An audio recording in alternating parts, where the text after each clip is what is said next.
अस्सलाम वालेकुम। Minds on wheel की एक नई एपिसोड के साथ मैं हूं मोहम्मद रज़ा। आज की जो मेरी शख्सियत मेहमान है, ताल्लुक़ उनका एडवर्टाइजिंग से रहा है। और आजकल बहुत ज़्यादा सोशलाइजिंग, आप सोशल मीडिया पे अगर जो जिनके कॉन्टेक्ट्स में हैं वो देख सकते हैं कि नज़र आते हैं। और अपनी एक PR agency, digital PR agency भी रन कर रहे हैं। तो बजाय इसके कि मैं तारुफ़ करवाऊँ, हम उनकी तरफ चलते हैं। Thank you so very much Anwar, आपके टाइम का बहुत शुक्रिया आपका। Thank you so much, Reza, for giving me this opportunity. Right. I'm very happy to be here today. सर्दियाँ कैसी चल रही हैं वैसे? बड़ा एंजॉय कर रहे हैं जी। लाहौर में मौसम जो है सही, खूब सर्दी भी है, थोड़ी थोड़ी फॉग भी बीच में आ रही है, तो या हाँ, बस अब ये एक बहस अलहदा है कि फॉग है या स्मोग है। स्मॉग है, हाँ। तो क्या चल रहा है आजकल Anwar? So we are doing some very interesting, projects for some of the leading names in this country. अच्छा, ज़बरदस्त। तो हमारे different clients हैं, टेक्नो मोबाइल है, Descon, okay. Beacon house, Nestle Pakistan.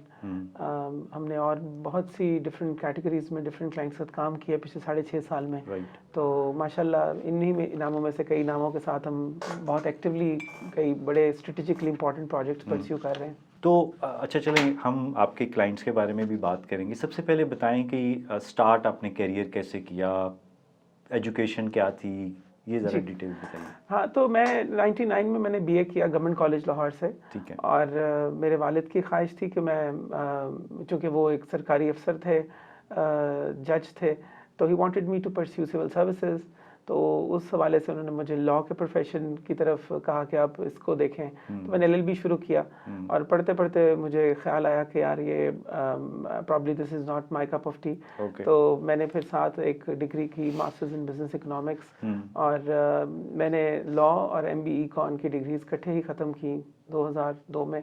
और फिर मैंने अपना करियर शुरू किया। I started with a printing and a packaging company. I was a marketing executive at Dot Care. At that point in time, it was a very known name, और वो बहुत से बड़े ब्रांड्स के साथ काम कर रहे थे। अभी भी उनका माशाल्लाह बहुत बड़ा बिजनेस है। और फिर उसके बाद मैं ओरिएंट मकान चला गया, जो कि एडवर्टाइजिंग के दुनिया में अभी भी बहुत एक बड़ा नाम है। और ग्लोबली भी मकान की एक बड़ी प्रेजेंस है। And then I went to law. और इस तरह मेरा एडवर्टाइजिंग का करियर स्टार्ट हुआ इन सालों में।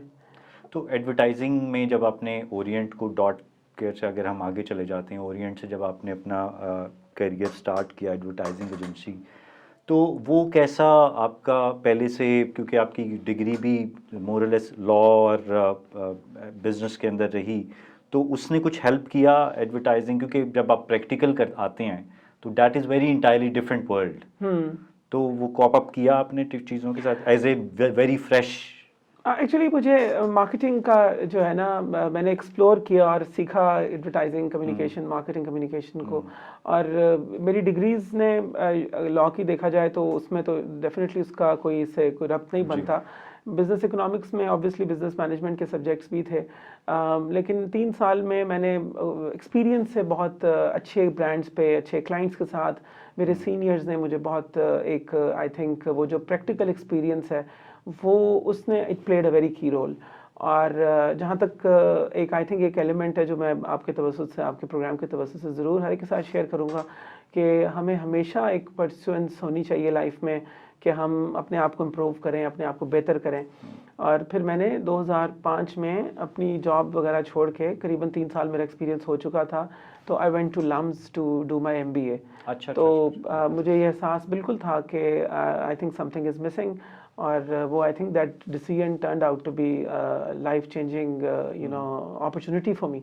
और लम्स के बाद मैं वापस आया, मुझे लेटरल पोजीशंस मिली लो एंड रऊफ में। अच्छा, sorry to interrupt, during your LUMS का एजुकेशन आपने जॉब नहीं किया? नहीं किया, बिल्कुल नहीं। ओके, वो फुल टाइम आपका MBA था? जी, it was a full time 2 years break from the career and I went as a full time student. वहाँ मुझे HEC USAID स्कॉलरशिप मिली। वो भी एक बड़ा ज़बरदस्त एक आई थिंक मेरे लिए एक मौका था अवेल करने का उस अपॉर्चुनिटी को, स्कॉलरशिप को। So it was a fully funded scholarship at LUMS which I took. और फिर उसके बाद जब मैंने ग्रेजुएट किया, MBA किया, तो लो एंड रऊफ ने ही मुझे, दे टुक मी बैक। मैं जब गया तो अकाउंट एग्जीक्यूटिव था, जब वापस आया तो ग्रुप अकाउंट डायरेक्टर था।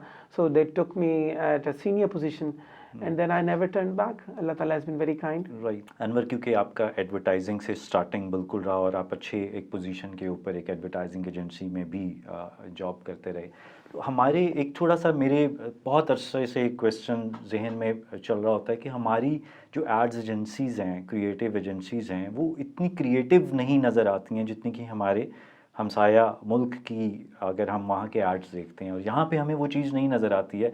हम तो यहाँ देख के कहते हैं ये क्या बनाया हुआ है। तो ऐसा आपकी कोई है, कोई क्यों, वजह क्या है इसकी? इसकी आई थिंक मुख्तलिफ वजूहत हैं। एक तो इंडियन जो एडवर्टाइजिंग इंडस्ट्री है वो बहुत इंस्पिरेशन लेती है इंडियन फिल्म इंडस्ट्री से, and it's all kind of फिर उनके school of arts and culture and you know performing arts, they are very very deeply embedded, and film industry I think उनको एक बहुत ज़बरदस्त एक बेस फ्राहम करती है उनकी क्रिएटिव इंडस्ट्री को भी पनपने के लिए। और यहाँ पे आई थिंक वो तकरीबन मतलब हम देखें तो बहुत अच्छी एफर्ट्स भी हो रही हैं, लेकिन अभी भी हम बहुत उसमें there is still a lot of room for us to do well. So हमारा ecosystem I think is little more compromised if I may say so, और जिसकी वजह से हमारे उस तरह के रिसोर्सेज, उस तरह के जहन, उस तरह के सोच रखने वाले लोग उस तरह हम डेवलप नहीं कर पाते। आई थिंक इकोसिस्टम का बहुत फ़र्क पड़ता है। बजट का भी कोई रोल होता है? बजट भी ज़ाहिर है कि एक इंडस्ट्री जब ग्रो करती है, जब बहुत बड़े लेवल पे ऑपरेट करती है, बजट्स आपके लिए बहुत से अपॉर्चुनिटीज़ खोलते हैं। आप बहुत से ऐसे काम कर सकते हैं जो कम बजट में आपके लिए कॉम्प्रोमाइजिंग सिचुएशन होती है। तो मुझे लगता है कि इंडियन जो एक ओवरऑल इकोसिस्टम है वो बहुत डेवलप किया है पिछले 60-70 सालों में, और आई थिंक हमें थोड़ा सा वहाँ पे एक चैलेंज का सामना रहा है। And in my opinion that is precisely the reason why I think हम इस तरह उस तरह आगे नहीं बढ़ पाए एडवर्टाइजिंग में जिस तरह आई थिंक आप हम यानी कि आपका कहने का मतलब ये है कि एजेंसीज़ जो हैं, क्रिएटिव एजेंसीज़, यहाँ पे वो एक क्रिएटिव आइडिया लेके जाती हैं और जब वापस आती हैं तो वो कुछ और हुआ होता है। देखिए, ये आपने जो बात की, ये तो आई एम श्योर पूरी दुनिया में होता होगा। क्लाइंट सर्विसिंग में आप यही होता है, आप जाते हैं, ब्रीफ पे काम करते हैं, कुछ एक अच्छी क्रिएटिव सोल्यूशन बनाते हैं, क्लाइंट के साथ डिस्कस करते हैं, लेकिन it has to be strategically sound, it has to be some you know creative solution which eventually delivers on brand objectives. तो उस पॉइंट ऑफ व्यू से तो आई एम श्योर पूरी दुनिया में एक वो होता है। लेकिन मैं साथ ही साथ ये भी ज़रूर कहूँगा कि पाकिस्तान में अगर आप देखें तो हमारे मुल्क में कुछ बहुत मज़े के काम भी होते रहते हैं। No doubt. और ये बात सच है कि शायद हम इंडिया के कंपैरिजन में इसको थोड़ा हल्का ले रहे हैं। जो देखें ना, वो एक खत्ते में एक वही कंपैरिजन है। हाँ, तो लेकिन आई थिंक फिर भी अगर देखा जाए तो हमारी एडवर्टाइजिंग एजेंसी इसकी जो एक बड़ी कंट्रीब्यूशन है इसको इस मुकाम पे भी लाने में, हमारे बहुत से जो क्रिएटिव में इंडस्ट्री के लोग हैं उन्होंने बहुत इस पे एफर्ट की है। So I think that effort is there, that hard work is there, that commitment is there. I think with more exposure and with more development of a stronger ecosystem हम भी दुनिया में शाना बशाना आ सकते हैं, और बिल्कुल आएंगे। हमारे लोगों में तो किसी चीज़ की कमी नहीं है, ऑब्वियसली नहीं है, टैलेंट की कमी नहीं तो है, कोई कमी नहीं है, हाँ, मेहनत की कमी नहीं है। तो मौके आई थिंक थोड़े से और मिलें तो हम भी वो क्या कहते हैं, ज़रा नम हो तो बड़ी जरखेज़ है ये मट्टी खाकी, तो इसमें तो कोई शक नहीं है। तो overall Anwar, advertising agency particularly कितना एक्सपीरियंस, कितने सालों का रहा आपका? जी, फिर मैं जब लम्स से वापस आया कॉर्पोरेट वर्ल्ड में, तो मैं मदन लो रऊफ़ के साथ रहा करीबन 2015 तक, and then I went to Orient McCann, I became executive director there. तो मैंने 2017 तक फिर आप कह सकते हैं कि मैंने मेन स्ट्रीम क्रिएटिव एजेंसीज़ में ही काम किया, और as a management you know resource operations, running agencies, large agencies. I think that's where my expertise developed in terms of handling large scale multinational corporate clients.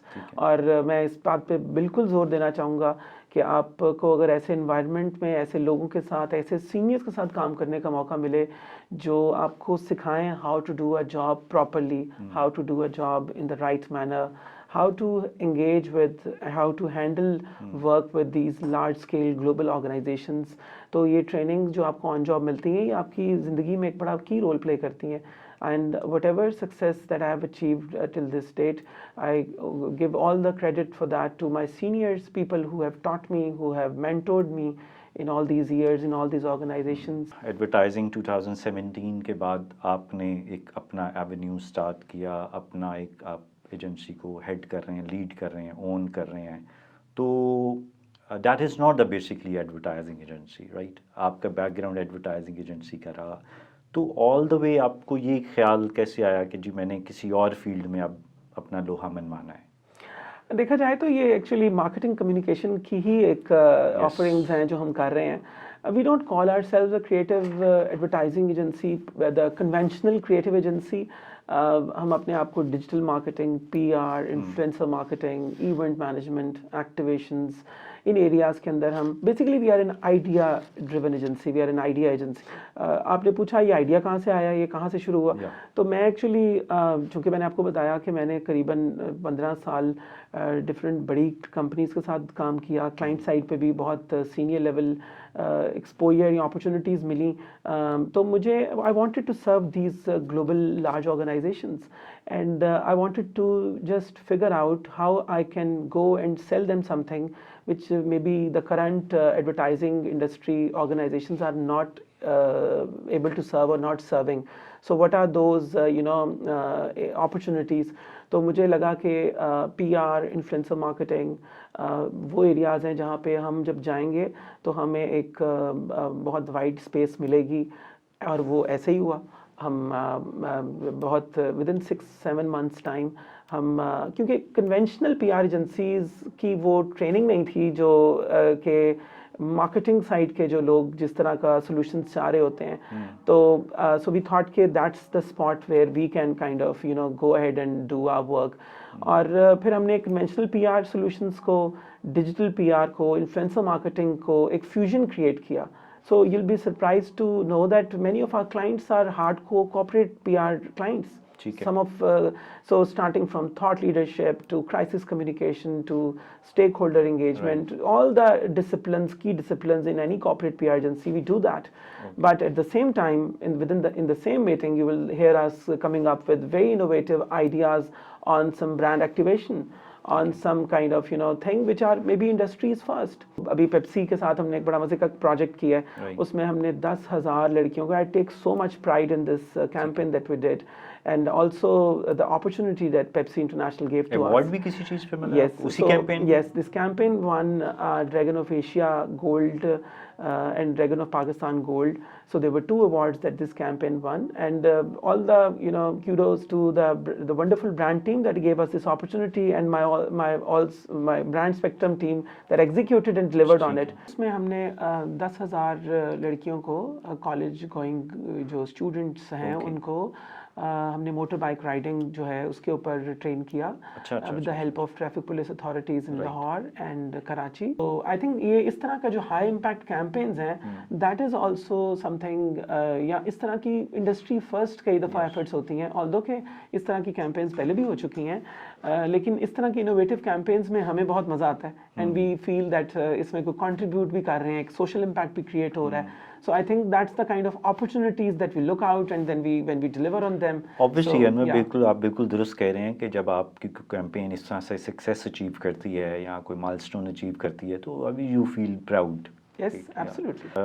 जब आपने shift किया brand spectrum की तरफ, आप आ गए, आपकी जो अपनी वेंचर है, तो शुरू में चैलेंजेस कोई फेस किए आपने उसको खड़ा करने में और स्पेशली टीम बिल्ड करने में? बिकॉज आपका एक्सपीरियंस एक एडवर्टाइजिंग का था, अब आप एक बिल्कुल कोई रैकी की पहले से कि जी मैं अब ये करना चाहिए, तो वो ज़रा प्लीज़ एक्सप्लेन करेंगे। जी, सो मैं बिल्कुल, आई थिंक वो चैलेंजेस जिस तरह एक नया बिजनेस शुरू करने के होते हैं, वो सारे पर चैलेंजेस का मुझे भी सामना करना पड़ा, टीम बनाने से लेके क्लाइंट्स एक्विजिशन, फिर फाइनेंशियल साइड ऑफ थिंग्स, तो it was not an easy journey. इसमें चैलेंजेस बेइंतहा थे, लेकिन आपने अगर ये ज़रूर मैं कहूँगा कि अगर मैंने 16 साल काम किया इंडस्ट्री में तो एक थोड़ा सा एक कनेक्शंस थे, सो lot of people knew about me when I went into the market with these new solutions and offerings, and trying to kind of pinpoint the problems that the clients were facing and coming up with a solution which at that point in time not many other players were able to deliver. So हम जब गए तो हमें वो पहला मौका ही आपको चाहिए होता है बिजनेस में, तो वो हमें मिलना शुरू हो गया। तो आई थिंक हम 6 से 8 महीने में we were able to break even, and then उसके बाद फिर हम, तो वो उतार चढ़ाव लाइफ का भी हिस्सा है, बिजनेस का भी हिस्सा है, वो अभी भी हम बहुत से चैलेंजेस को फेस करते हैं, लेकिन मेरा ख्याल है कि मैं इसमें से जो एक पैगाम है वो देना चाहूँगा कि जो यंगस्टर्स के लिए कि आजकल बिल्कुल हम खुद भी पढ़ाते हैं, मैं यूनिवर्सिटी में लम्स में पढ़ाता हूँ, हमारी ख्वाहिश होती है कि हम एंटरप्रेन्योरशिप को इनकलकेट करें और बच्चों को ये तरगीब दें कि वो एंटरप्रेन्योरशिप की तरफ आएँ, लेकिन मैं ज़रूर ये कहूँगा कि आप एक मार्केट एक्सपीरियंस ज़रूर हासिल करें, यानी एक मार्केट में अगर आप थोड़ा सा अंडरस्टैंडिंग डेवलप करें कि काम किया कैसे जाता है, और जैसा मैंने पहले कहा how you learn to do a job properly, I think वो आपकी जो एंटरप्रेन्योरशिप की बहुत से मसाइल हैं उसमें ओवरकम करने में आपको आसानी अच्छा, ये बड़ा ना ह्यूज टॉपिक है, मेरे ख्याल से इसको सेपरेटली डिस्कस करना चाहिए कि एंटरप्रेन्योर से पहले आपको कहीं ना कहीं जाके कुछ सीखना चाहिए। हाँ। लेकिन मैंने ये देखा है कि बहुत सारे यंगस्टर्स आते ही कोई जी मैं I am the CEO of the company, और पीछे कोई काम नहीं किया होता, यानी कोई बैकग्राउंड नहीं होता हाँ, काम करने। तो ये एक बिल्कुल आप यू आर एब्सोल्युटली राइट कि इट्स आपको पहले लर्निंग बहुत ज़रूरी है इस चीज़। अब एंटरप्रेन्योरशिप की बात आ गई है तो टैलेंट बेसिकली आप जब टीम बिल्ड कर रहे होते हैं तो आपके लिए स्पेसिफिक लोग ढूंढना मार्केट के अंदर आपकी मर्ज़ी के मुताबिक या आपके माइंडसेट के मुताबिक, तो वो कितना डिफ़िकल्ट रहा है अभी तक, सिर्फ आपके ये जो ब्रांड स्पेक्ट्रम के एक्सपीरियंस को लेके? सो हमारी जो कंपनी है इसमें करीबन 4 से 5 डिफरेंट शोबों में हम सर्विसेज फराहम कर रहे हैं, जिसमें मैंने आपको बताया डिजिटल मार्केटिंग है, पब्लिक रिलेशंस है, इन्फ्लुएंसर मार्केटिंग है, फिर इवेंट मैनेजमेंट है, एक्टिवेशंस है, और अब हम कॉन्फ्रेंसेस के अंदर भी एंटर हो रहे हैं। तो इसमें डिफरेंट एक्सपीरियंस बैकग्राउंड के लोगों का, एंड चूँकि हमारे क्लाइंट्स की रिक्वायरमेंट्स इस तरह की हैं कि हमें एक्सपीरियंस, सॉलिड एक्सपीरियंस के अच्छे लोगों के लिए हम हमेशा ही उनकी ऑन अ लुकआउट होते हैं। और लाहौर में ये चैलेंजेस बिल्कुल हैं कि आपकी एक लिमिटेड एक अवेलेबिलिटी ऑफ रिसोर्सेज है, तो वो एक चैलेंज हमें भी उसका सामना करना पड़ता है। और इसमें head hunters I think play a key role, they help you find good talent, क्योंकि आप हर एक को खुद आप जाके नहीं कर सकते। फिर दूसरा ये कि आई थिंक हमने एक और मॉडल भी देखा है कि हमने कराची में और इस्लामाबाद में भी रिसोर्सेज हायर किए हैं। आजकल ये जो वक्त तब्दील हुआ है तो उसमें thanks to COVID and lot of such opportunities have come up कि लोग घर में बैठ के भी अपने comfort of their home own space या कहीं अगर आप उनको शेड स्पेस ले दें तो वो there are all kind of models that are working. तो पूरी दुनिया में आई थिंक एक ये जो बैरियर था ये आई थिंक ये हटा है, और इसके अंदर आई थिंक हमें भी फ़ायदा हुआ है। तो हम लाहौर से बाहर इस्लामाबाद, कराची, कॉस्ट के हवाले से भी कई दफ़ा बहुत आपको एक फ्लेक्सिबिलिटी मिल जाती है, और आप किसी स्पेसिफिक प्रोजेक्ट के लिए या किसी स्पेसिफिक क्लाइंट के लिए अगर आपको महसूस होता है कि आपको लाहौर में या इस्लामाबाद में या कराची में कहीं भी रिसोर्सेज मिल रहे हैं नहीं मिल रहे, तो you can do that. So I think इस बदलते वक्त के साथ ये मसला मुझे लगता है कि बेहतरी की तरफ जाएंगे इसके सोल्यूशंस के हवाले से। एक्सीलेंट। कितना टाइम हो गया ब्रांड स्पेक्ट्रम को? So we started this company in May 2017. It's been almost 6.5 years. 6.5 years. अच्छा, एक आम तासुर आपकी एजेंसी के बारे में ये है कि आपने मार्केट मैनिपुलेट किया। Market manipulate in a sense कि जो normal agencies, conventional agencies earn media के तौर पे कवरेज ले लिया करती थी, आपने थोड़ा सा उसको पेड मीडिया में कन्वर्ट कर दिया। तो ये कितनी हद तक ये बात दुरुस्त है? I think this is a very interesting point that you have raised, and I would like to take the opportunity to answer this. So अगर आप देखें तो इस वक्त इन्फ्लुएंसर मार्केटिंग इंडस्ट्री ग्लोबली इस साल के जो नंबर्स आ रहे हैं कोई अराउंड 21-22 बिलियन डॉलर्स की है। सो इन्फ्लुएंसर मार्केटिंग जिसको हम क्रिएटर इकोनॉमी का भी कई दफ़ा लफ्ज़ों से याद करते हैं कि creators are out there to create content जो कि ब्रांड्स के पॉइंट ऑफ व्यू से भी देखा जाए और उनके फॉलोअर्स के पॉइंट ऑफ व्यू से भी एक यूज़फुल कंटेंट होता है।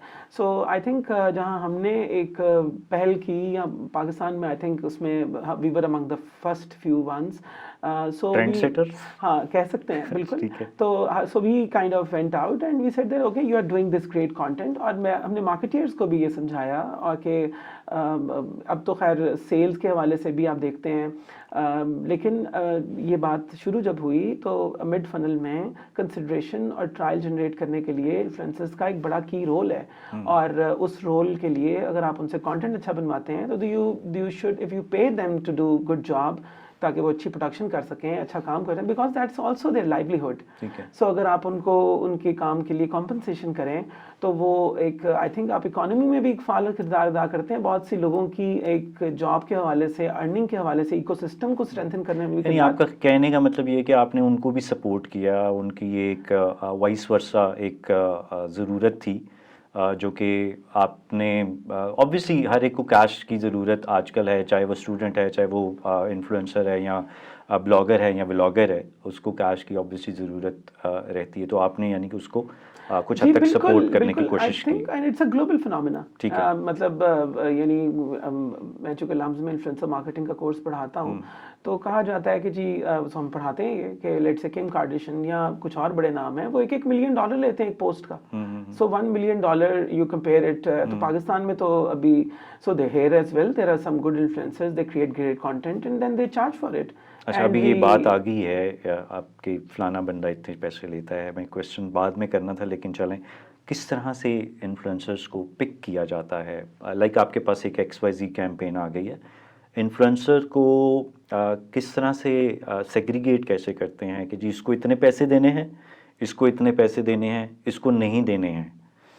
ये मैं अपनी अंडरस्टैंडिंग के लिए, और शायद हो सकता है कि मेरे व्यूअर्स की भी अंडरस्टैंडिंग के लिए समझना चाह रहे हैं, क्योंकि आप पढ़ा रहे हैं। हाँ, ये बड़ा मज़े का सवाल है। देखिए, इसमें होता ये है कि अब तो AI टूल्स हैं जो कि आपको गाइड करते हैं कि इस पर्टिकुलर जॉनरा में कौन से इन्फ्लुएंसर्स किस तरह की रीच, किस तरह की इंगेजमेंट, किस तरह की इम्प्रेशंस, या what ever the other KPIs that you may have for a certain campaign, वो आपको लेके आने चाहिए ताकि सर्टन KPIs आप अचीव कर सकें, उनको डिलीवर कर सकें।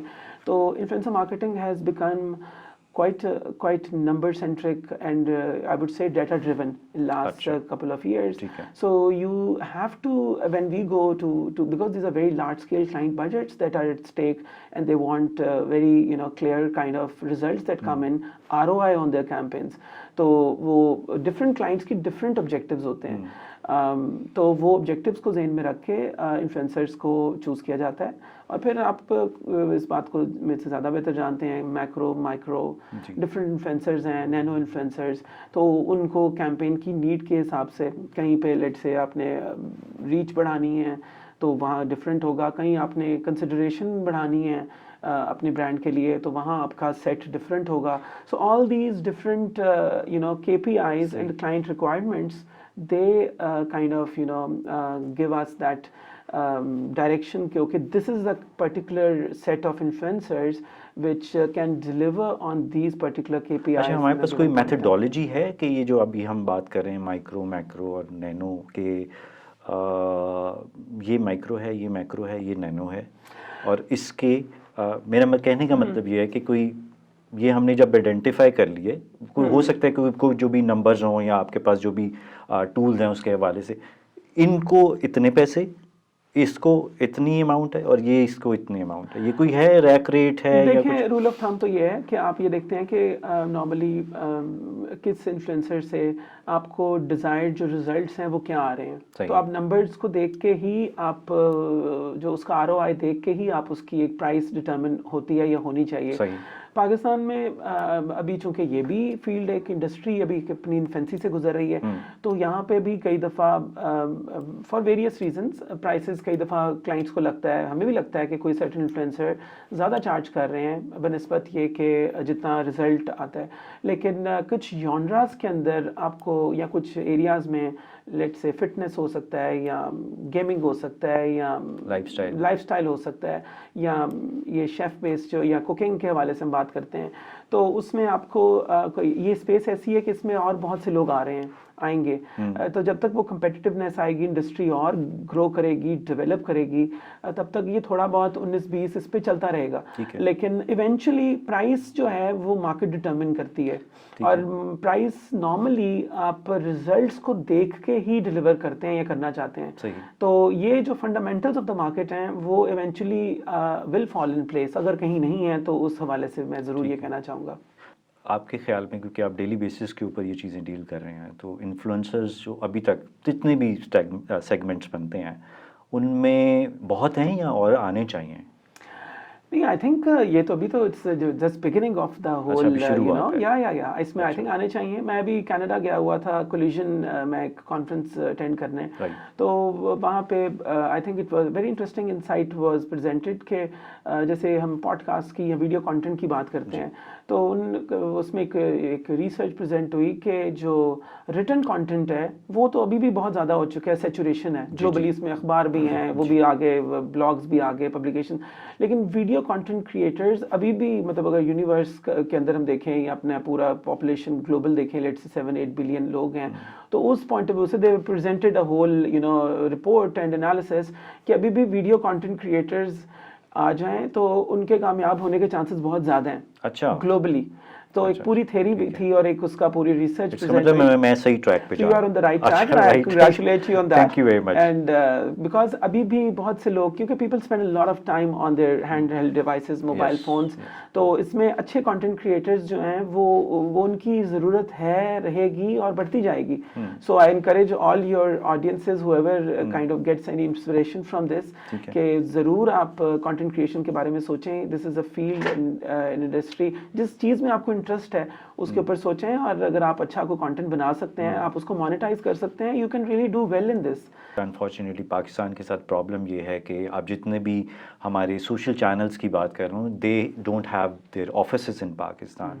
If you have any problem like with Meta, with YT, with TikTok, और हमारे यहाँ पे कोई ऑफिस नहीं है कि भाईजान मुझे ये इशू आ रहा है, आप डायरेक्टली अप्रोच नहीं कर सकते। That is very unfortunate for with me and may be बहुत सारे और भी डिजिटल क्रिएटर्स जितने भी हैं, वीडियो स्पेशली, उनके साथ ये इशू कहीं ना कहीं रहा होगा कि उन्होंने किसी को कांटेक्ट करने की कोशिश की होगी या चाहा होगा, उनको कोई सोल्यूशन नहीं मिला होगा। जी, I think with time market जिस तरह डेवलप कर रही है, ग्रो कर रही है, इसमें से कुछ कंपनीज के जिनके आपने नाम लिए हैं, they are bringing their presence here and hopefully with time I think इससे और चीज़ें और बेहतर होंगी। Definitely I think we should hope for that. अच्छा, इन्फ्लुएंसर मार्केटिंग की बात चल पड़ी है तो ज़रा थोड़ी सी डेफिनेशन बता दें, क्योंकि आप पढ़ा रहे हैं ईजी लफ्ज़ों में कि ये क्या है।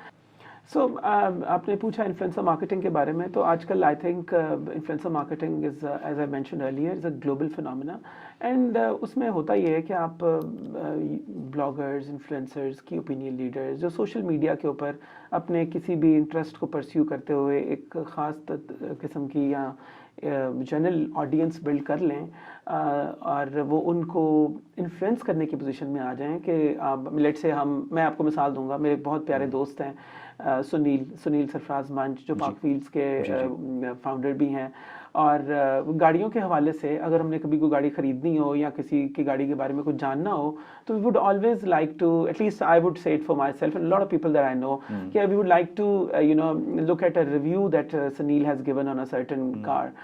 तो आई थिंक इन्फ्लुएंसर की जो राय है वो बहुत मानी रखती है। तो अगर आपको वो इन्फ्लुएंसर की बात पे, और and then you trust the influencer that you follow, और उसकी जो एडवाइस है उसमें ऑथेंटिसिटी और ट्रस्ट वाला एलिमेंट है। जो अच्छे इन्फ्लुएंसर्स उसके बारे में बड़े, उसकी सैंक्टिटी के बारे में बड़ा ख्याल रखते हैं, क्योंकि बहुत से लोग उनकी राय की वजह से अपनी सोच या अपनी उसके ऊपर असरअंदाज होते हैं। So I think that's what influencers do. They educate you on a certain brand or a certain offering. अच्छा, इस हवाले से फिर इन्फ्लुएंसर के ऊपर कोई जिम्मेदारी भारी नहीं आ जाती है कि वो, अगर लेट सपोज अगर हम गाड़ियों की ही बात कर रहे हैं या किसी भी चीज़ की बात करें, कि एक राय जब वो दें तो वो ट्रू और फैक्ट्स के ऊपर बेस कर रही हो उनकी बात, ताकि, क्योंकि जाहिर सी बात है अगर आपके 1000 फॉलोअर्स भी हैं या सब्सक्राइबर्स हैं, तो वो 1000 लोग आपको फॉलो कर रहे हैं और आपकी बात के ऊपर, तो ये रिस्पॉन्सिबिलिटी बिल्कुल ये हम लेते हैं। है, हाँ जी। और आई थिंक वही वाली जो बात है कि ऑथेंटिसिटी एंड ट्रस्ट जो है, ये सोल एंड स्पिरिट है इन्फ्लुएंसर्स क्या और उनके फॉलोअर्स के दरमियान ताल्लुक का। और जितने अच्छे इन्फ्लुएंसर्स को आप देखते हैं, वो जो उनकी ऑडियंसेस बिल्ड होती हैं, तो वो उस ऑथेंटिसिटी और ट्रस्ट की वजह से ही बिल्ड होती हैं, क्योंकि लोग इतने बेवकूफ़ नहीं हैं। लोग जान लेते हैं कि कोई अगर उनको मतलब सुपरफिशली किसी चीज़ की तरफ राग़िब कर रहा है, तो आई थिंक और influencers are also very now also getting very organized in terms of picking those brands or choices which they genuinely believe in.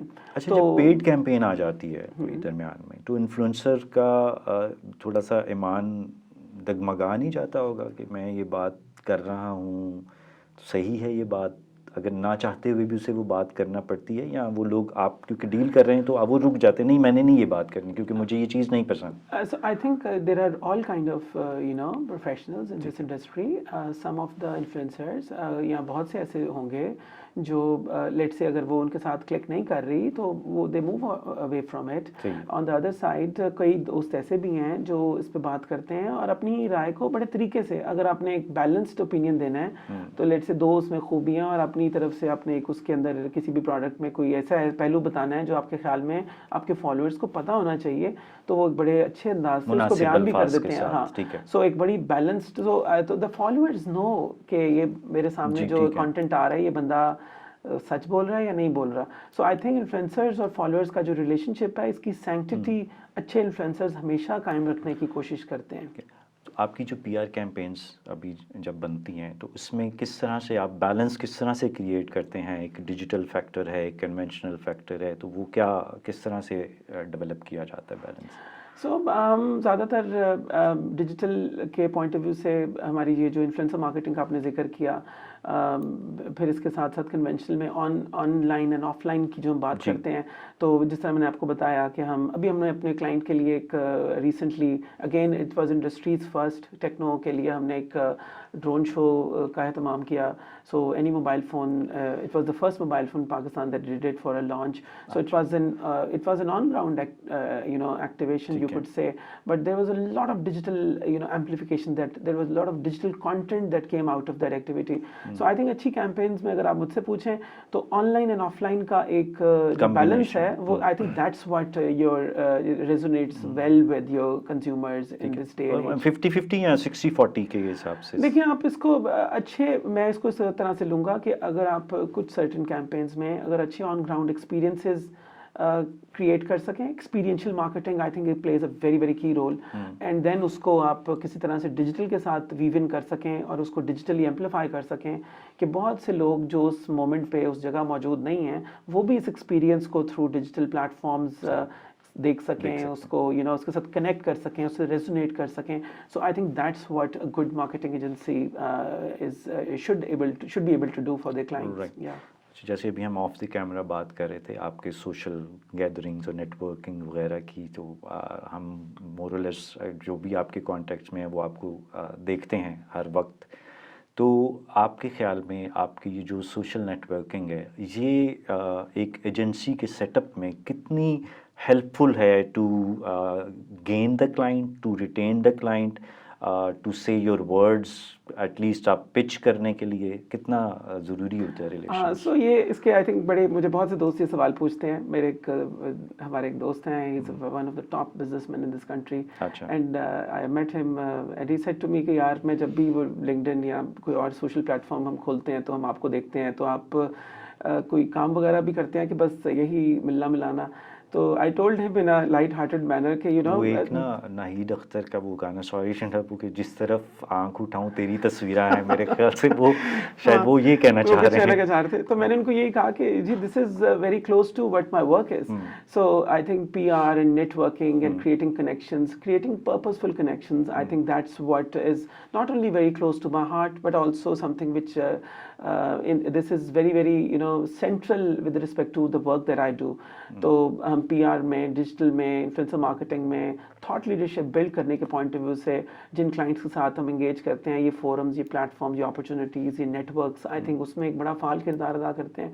और एक MBA के अंदर एक कॉन्सेप्ट है जो हमने पढ़ा है सब ने, मैं ज़रूर शेयर करना चाहूँगा, उसको बोलते हैं top of mind.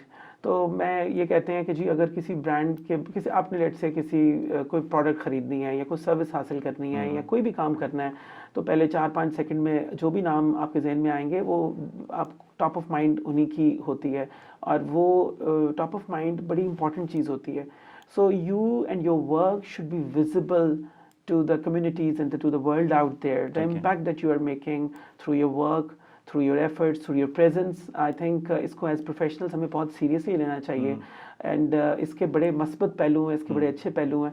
And I am also student of marketing, और मैं इस बात पे बड़ा बिलीव करता हूँ कि हम जो भी काम करते हैं, हम जो भी अपना इम्पैक्ट क्रिएट करने की कोशिश करते हैं, वो उससे हम लोगों को इंस्पायर करें, उससे हम लोगों को, किसी को अगर इंस्पायर कर सकते हैं अपनी प्रेजेंस से, अपने काम से, तो आई थिंक वो डेफिनेटली आपका आप काम के हवाले से भी उसमें आपको, यानी आपका ये जो मिलना मिलाना होता है ऑन एंड ऑफ, तो ये आपके बिजनेस को सपोर्ट करता है? जी, ये बिल्कुल, इसमें कोई, I will not shy away from it, कि इसमें कोई शक नहीं है कि ये सारा मेरा काम, जो जैसे आपने बताया पीआर एजेंसी है, तो अगर मैं लोगों से मिलूंगा ही नहीं, तो वहाँ कि मुझे मेरे किसी एक नेटवर्क के अंदर कोई एक अपॉर्चुनिटी है किसी और नेटवर्क में, so lot of people come to me for a lot of.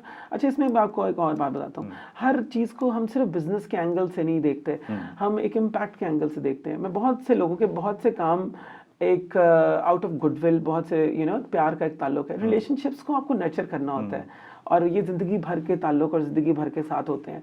और इसमें हर वक्त आप सिर्फ कमर्शियल एंगल लेके नहीं चलते, ना ही चलना चाहिए. एक अच्छे प्रोफेशनल के लिए, एक अच्छे इंसान के लिए, मेरा ख्याल है ये चीज़ें ज़हन में होनी ज़रूरी हैं.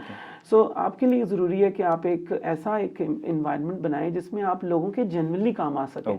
तो और ज़रूरी नहीं कि हर चीज़ मोनेटाइज हो रही हो, लेकिन ये मैं आपको यकीनी तौर पे कह सकता हूँ कि अगर आप इसको बहुत अच्छे अंदाज से करें, तो आपका काम के हवाले से भी आपको काम, और जो मेहनती लोग होते हैं जो काम के लिए रोज़ घर से निकलते हैं, उनको, और वो एफर्ट भी करें, और वो थोड़ा सा अपनी विजिबिलिटी के ऊपर भी काम करें, तो मैं बड़े वसूल से, विजिबिलिटी ज़रूरी है वैसे? आई थिंक विजिबिलिटी मार्केटियर के लिए ज़रूरी है. मार्केटिंग, आपकी प्रोडक्ट भी तो मार्केटिंग, जो दिखता है वो बिकता है. तो आपको, आप अच्छा काम भी कर रहे हो, आप मेहनत भी कर रहे हो, तो क्यों ना उसको आप दिखाएं भी और बताएं भी. इसमें क्या हर्ज क्या है, मैं ये सवाल, तो इसलिए मैं इसमें सबको इनकरेज करूंगा, आपके फॉलोअर्स को, आपके अपना अच्छा काम भी करें और दिखाएं भी. Show to the world what goodness that you can bring to this world. एक नेटवर्किंग तो होगी आपकी हद तक, आपके क्लाइंट्स के लिए भी कुछ नेटवर्किंग की ज़रूरत पड़ती है? जी जी, हमारे बहुत से क्लाइंट्स हैं, उनकी बड़ी क्लियर रिक्वायरमेंट्स होती हैं. मैंने जिस तरह बताया, हम एक ख़ास स्पेस में ऑपरेट करते हैं. पाकिस्तान की बहुत सी हाई नेटवर्थ ऑर्गेनाइजेशंस के साथ, बड़ी लार्ज स्केल जो ब्रांड्स हैं उनके साथ हम काम करते हैं. तो हर ब्रांड की, हर क्लाइंट की, हर इदारे की अपनी अपनी रिक्वायरमेंट्स हैं. तो हम जहाँ पे भी उनको प्रोफेशनल अंदाज से सपोर्ट कर सकें, हम ज़रूर करते हैं. चार्ज करते हैं आप? मतलब कुछ, मैंने आपको अभी 2 मिनट पहले कहा, बहुत सी चीज़ें हम ऐसी हैं जिसमें चार्ज आप करते हैं, बहुत सियों में आपको रिलेशनशिप्स बनते ही इस तरह हैं कि उसमें ज़रूरी नहीं कि हर चीज़ आप चार्ज करें, इन्वेस्ट कर देते हैं आप. हाँ, तो it's something you have to start, you have to enjoy the journey. That's what I am trying to say here. And many a times you may not charge, sometimes you will charge, but आप एक balance लेके चलें तो आप ज़रूर, कोई भी इसमें कामयाब हो सकता है. शौक होना चाहिए बस. ठीक है. आपने एक अभी अपनी एक सक्सेस स्टोरी शेयर की जो आपने एक बेवरेजेस कंपनी के लिए की है. That is wonderful. अवार्ड भी आपने विन किया. उसके अलावा कोई आप हाईलाइट करना चाहते हो? हाँ, इस तरह के आई थिंक बहुत से काम. नेस्कैफ़े के लिए हमने 2-3 साल पहले कैंपेन की थी, और वो बाद में कंटिन्यू भी होती रही है. It was about myth busting, about negative myths which are attached to coffee consumption during summers. उसके हवाले से एक बड़ी ही रिजल्ट ओरिएंटेड, एक अच्छी एक एफर्ट थी. एक I think that was something which I really take great pride in. ये पेप्सी के हवाले से मैंने आपको बताया है. टेक्नो के लिए हमने, जिस तरह अभी मैंने आपको बताया, हम बहुत इंडस्ट्रीज़ फर्स्ट कई हम काम कर रहे हैं, किए भी हैं, कर भी रहे हैं. जब तक आई थिंक ये आपका प्रोग्राम ऑन एयर जाएगा, तो हम एक बहुत लार्ज स्केल कॉन्फ्रेंस करने जा रहे हैं, पाकिस्तान मोबाइल समिट के नाम से. और इसमें हम पूरे इकोसिस्टम को इकट्ठा कर रहे हैं. ना सिर्फ ये कि मोबाइल मैन्युफैक्चरिंग के हवाले से मैंने आपको बताया टेक्नो इसको लीड करेगा, बल्कि ये कि इसमें ऑपरेटर्स, इसमें रेगुलेटर्स, इसमें वो लोग जो मोबाइल फ़ोन के थ्रू अपने कंज्यूमर्स तक पहुँचते हैं for different products. So will bring that whole ecosystem together. And the idea is to talk about those opportunities and those obstacles or challenges which the industry is facing, and see how we can all work together to move forward. And I think that's what true thought leadership is all about. So हम इस तरह के काम. And that is very surprising basically. The Techno is a lifestyle kind, and इससे पहले मेरे ख्याल से किसी भी चाइनीज़ मोबाइल कंपनी ने इस तरह के इनिशिएटिव्स नहीं लिए. कि जिसमें आप थॉट लीडरशिप हो गया या जो आप कॉन्फ्रेंस के अंदर इसमें एज ए सोलो पार्टिसिपेट करना या उसको अरेंज करना, that is a very very जी, वंडरफुल। इसमें आई थिंक वही वाली बात है, इंडस्ट्री फर्स्ट, वो the client, I think all the credit to the wonderful client that we have, and they kind of have the vision, and we are very proud to be, you know, working with them in, you know, opening up those opportunities, and that's the thought process. मैं इसमें एक छोटी चीज़ ज़रूर आपको कहूँगा कि for a company like ours, और जो बहुत से साथी आपके हमारे दोस्त ये प्रोग्राम देख रहे हैं, तो एक चीज़ सर्विस इंडस्ट्री के अंदर बहुत ज़रूरी है, वो है कॉन्स्टेंट इनोवेशन। तो ज़रूरी नहीं कि आप कहें जी कि मैं बस अब क्रिएटिव ही दे रहा हूँ तो बस वही करता रहूँगा, या मैं ये, तो यू नो आजकल का दौर ऐसा है कि, और जितना ज़्यादा ये हम एक क्लटर देखते हैं इस कंटेंट कंजम्पशन में, तो आपको एक कंपनी के तौर पे भी बहुत फ्लेक्सिबल होना चाहिए। You should be very adaptable, you should be, you know, willing to innovate, improvise, change yourself as a company, as an organization, to adapt yourself to the changing needs of the environment, of the market, of your clients. लकीर के फकीर नहीं होना चाहिए कि बस हम तो सिर्फ एक ही काम हमने सीखा था और वही हम करेंगे, नहीं, ऐसा नहीं है। रोज़ सुबह निकलें कुछ नया सीखने के लिए, कुछ नया करने के लिए, और अपने आप को हम कॉन्स्टेंटली बेहतर करें और वैल्यू ऐड करें in the ecosystem, not just towards our clients but also in the overall ecosystem. तो इससे डेफिनेटली आप एक अच्छा पर्पसफुल, आपको रास्ता भी मिलता है, आपको कामयाबी भी मिलती है, आप आगे भी बढ़ते हैं। अच्छा, नंबर 2024 में हम लोग आ गए हैं, it's a beginning of the 2024। Future plans आपके, एक तो आपने कॉन्फ्रेंस में भी आप ऐड कर रहे हैं अपना पोर्टफोलियो, इसके अलावा नेक्स्ट क्वार्टर या 2 क्वार्टर्स के क्या आपके टारगेट्स क्या हैं? या सो आई थिंक जिस तरह 2024 के साथ अगर देखा जाए, नया साल है, नई रेजोल्यूशंस हैं, नई अपॉर्चुनिटीज़ हैं। पाकिस्तान ने 2023 में as a country, as well as you know, as businesses, everybody face serious challenges in this particular year. I think 2024 से हमें बड़ी मस्बत उम्मीदें हैं, होनी चाहिए। हम अपने बिजनेस को पाकिस्तान और पाकिस्तान से बाहर स्पेसिफिकली मिडल ईस्ट के अंदर देखते हैं, और यही एरियाज जिनमें मैंने बताया, PR, digital, influencer marketing. In fact, we have picked one very large business in Middle East in the recent times. So that's the direction that we want to head towards. And मुझे लगता है कि काम करने वाले लोगों के लिए ये बहुत ज़रूरी है कि ना सिर्फ ये इस मुल्क में वो सर्व करें, बल्कि पाकिस्तानियों के लिए बहुत ज़रूरी है, पाकिस्तानी कंपनियों के लिए, और हम भी उसमें शामिल हैं, कि we should seek opportunities outside Pakistan. हमारे मुल्क को ज़र मुबादला की ज़रूरत है, हमारी कंपनियों को, हमारे इदारों को, तो आई थिंक हमें भी फोकस करना, हमें भी बिल्कुल, तो हमें ये इस पे मेहनत करनी चाहिए, फोकस करना चाहिए कि how can we earn, you know, in foreign currency, and you know, how can we create more jobs here, and how can we serve global markets. That's the mindset, I think, as Pakistanis we all need to bring in. आप ये जो बात कर रहे हैं बिल्कुल दुरुस्त है, क्योंकि 2023 में इतने ज़्यादा, एक तो पहली बात है जो करेंसी फ्लक्चुएशन इतना ज़्यादा हुआ, बहुत सारे जो फ्रीलांसर्स थे या बहुत सारे लोग थे, उन्होंने कहा भाई अब कमाना है तो डॉलर में कमाना है, तो ही आपका सर्वाइवल है। बिल्कुल ऐसे ही है, बिल्कुल ऐसे ही है। So I think that's the thought process that we also have, and we have very clear plans, and we are hoping that इंशाल्लाह we will get the desired results that we are aiming to pursue. या youngsters को जो इस field से, advertising से या communication की field में, उनको कोई मैसेज कि किस तरह से वो इस चीज़ को ज्वाइन कर सकते हैं? तो पहले हमने शुरू में दरमियान में बात की कि कहीं ना कहीं एक अच्छी जगह पे कहीं सीख लें, पढ़ लें। जी तो बिल्कुल। आपका क्या मैसेज क्या है? क्या जी, मैं एक तो ये कहूँगा कि हमारी जो नई जनरेशन है, एक तो सबसे पहले मैं उनकी अप्रिशिएट करना चाहूँगा, दे आर वेरी टैलेंटेड। हमारी नई generation, they have much more exposure than we had when we were growing up, thanks to this, you know, the age of information technology, access to knowledge and information, उनका exposure बहुत है, उनके अंदर ideas बहुत हैं। I think जहाँ पे हमें उनको इंस्पायर करने की ज़रूरत है वो ये है कि मेहनत, और फिर साथ ही साथ एक honesty, focus on one's own character, integrity. ये सिर्फ अल्फाज नहीं है, ये ज़िंदगी गुजारने का तरीका है, और यही आपका यूनिक सेलिंग प्रोपोजिशन बनते हैं। माशरे में आप जिस तरह अपने आप को कंडक्ट करते हैं, वही आपकी पहचान बनता है। तो अपने आप के ऊपर कुछ एरिया चीज़ों पे आप कॉम्प्रोमाइज़ नहीं करते। ये वो चीज़ें हैं जो मैं आपको बता रहा हूँ। और यंगस्टर्स को हमारा फ़र्ज़ है as seniors to guide them, to train them, to inspire them कि आपने ज़िंदगी में कुछ फंडामेंटल्स के ऊपर कायम रहना है, क्योंकि ये बहुत ज़रूरी है। और मेहनत के बगैर अगर आप फ़ौरन क्विक रिजल्ट्स और क्विक सॉल्यूशंस की तरफ जा रहे हैं तो वो लॉन्ग लास्टिंग नहीं होंगे। शॉर्टकट्स नहीं। वो शॉर्टकट्स हैं और शॉर्टकट्स कहीं नहीं इंसान को पहुंचाते। तो मेहनत पे यकीन रखें। और दूसरी बात मैं ये कहूँगा कि बल्कि मेरी तो ज़िंदगी का ये मंत्रा है और मैं इसको बड़ा दिलो जान से इसको लेके चलता हूँ कि हम ज़िंदगी में सीखते रहें। सीखने का अमल हमारे आखिरी दिन तक चलना चाहिए। एग्जैक्टली। और साथ जब हम सीखते हैं तो हमारी ग्रोथ भी साथ साथ हो रही होती है, क्योंकि आप जब कुछ नया सीख रहे हैं तो आप डेफिनेटली उसको कहीं अप्लाई भी कर रहे हैं, और अप्लाई कर रहे हैं तो आप आगे भी बढ़ रहे हैं। और जो सबसे इम्पॉर्टेंट चीज़ है कि हमारी सबकी एक लिए ज़रूरी है कि हम कंट्रीब्यूट भी करें टुवर्ड सोसाइटी, एक पॉजिटिव इम्पैक्ट क्रिएट करें। Life is not just about making money. Making money is very important. No So I'm doubt, not trying to say that being successful is not important. It's very important that you rise and do well and be successful. But your ultimate objective in life is to contribute and do things, be part of those initiatives and efforts which can help others who are not as fortunate as you are.